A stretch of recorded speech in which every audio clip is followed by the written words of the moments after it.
पहले मौत वाली कफ सिरप की, जो एमपी से लेकर राजस्थान तक मौत की वजह बनी हुई है। अब इस पर एक्शन शुरू हो गया है। कफ सिरप के चलते एमपी के छिंदवाड़ा में अब तक 10 बच्चों की जान जा चुकी है। राजस्थान में भी 3 बच्चों की मौत हुई है। मध्य प्रदेश और राजस्थान में कुल 14 बच्चों की मौत कफ सिरप की वजह से हुई है। वहीं राजस्थान सरकार ने इस मामले में ने बड़ा एक्शन लिया है। राजस्थान सरकार ने केसंस फार्मा पर बड़ी कार्रवाई की है। केसंस फार्मा ने 19 दवाओं पर, जो केसंस फार्मा की 19 दवाएं हैं, उन पर रोक लगा दी गई है। उधर तमिलनाडु सरकार ने कफ सिरप के प्रोडक्शन और सेल पर भी प्रतिबंध लगा दिया है। तमिलनाडु सरकार के आधिकारिक बयान में कहा गया है कि ड्रग डिपार्टमेंट ने इस बैच की दवाओं के लिए सैंपल जांच के लिए भेजे थे। 24 घंटे के अंदर इसकी रिपोर्ट आ गई है और इसी के बाद सरकार ने यह फैसला लिया। पूरे एमपी में भी कोल्ड ड्रिंक कफ सिरप पर बैन लगा दिया गया है।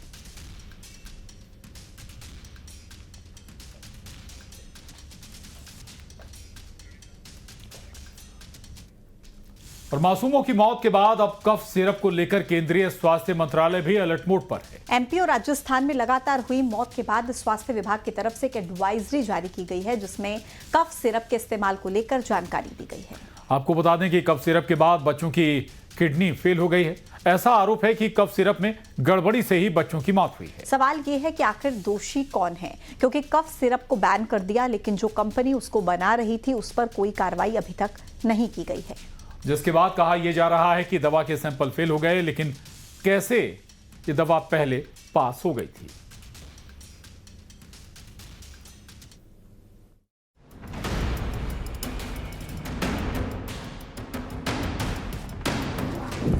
कफ सिरप का कहर, सिस्टम में जहर,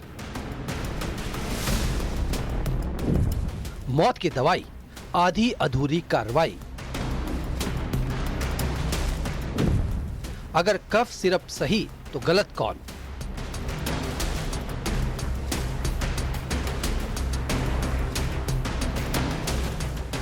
सवाल तो यही है, आखिर दोषी कौन है? ये कैसे हो सकता है? कंपनी पास और दवा के सैंपल फेल। आखिर ये कैसा खेल है? खेल जो भी हो, लेकिन मासूम बच्चों की मौत का जिम्मेदार कौन है?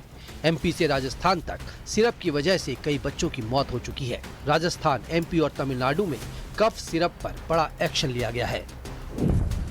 एमपी में कोल्ड ड्रिंक कफ सिरप की बिक्री पर बैन लगा दिया गया है। तमिलनाडु सिरप के उत्पादन और सेल पर बैन लगा चुका है। रिपोर्ट आने तक प्रतिबंध और बिक्री पर रोक लगेगी। राजस्थान में केसंस फार्मा पर बड़ी कार्रवाई हुई है। केसंस फार्मा की 19 दवाओं पर रोक लगा दी गई है। ड्रग डिपार्टमेंट ने सैंपल जांच के लिए भेजे थे। रिपोर्ट आने के बाद प्रदेश की सरकारों ने ये फैसला लिया है। जो एक्शन तुरंत लिया जाना चाहिए था, वो इतनी देर से क्यों हुआ? क्या पहले सिरप को बैन नहीं किया जा सकता था?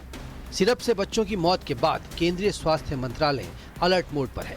स्वास्थ्य मंत्रालय की ओर से एक एडवाइजरी जारी की गई है, जिसमें बताया गया है कि 2 साल से कम उम्र के बच्चों को ये सिरप ना दें।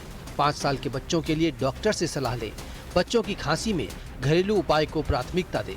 दुकान, स्वास्थ्य केंद्र की सुरक्षित दवाइयां ही दी जाए। खांसी की दवा का समझदारी से इस्तेमाल करें। बच्चों के लिए खांसी की दवा का कम इस्तेमाल करें। फिलहाल सिरप से हुए बच्चों की मौत पर अभी एक्शन अधूरा है, क्योंकि इसके पीछे कौन दोषी हैं, अभी उनका सामने आना बाकी है।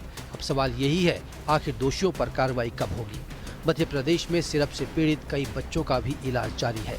इस घटना ने स्वास्थ्य मंत्रालय और अधिकारियों पर सवाल गंभीर खड़े कर दिए हैं। Bureau report, news 18।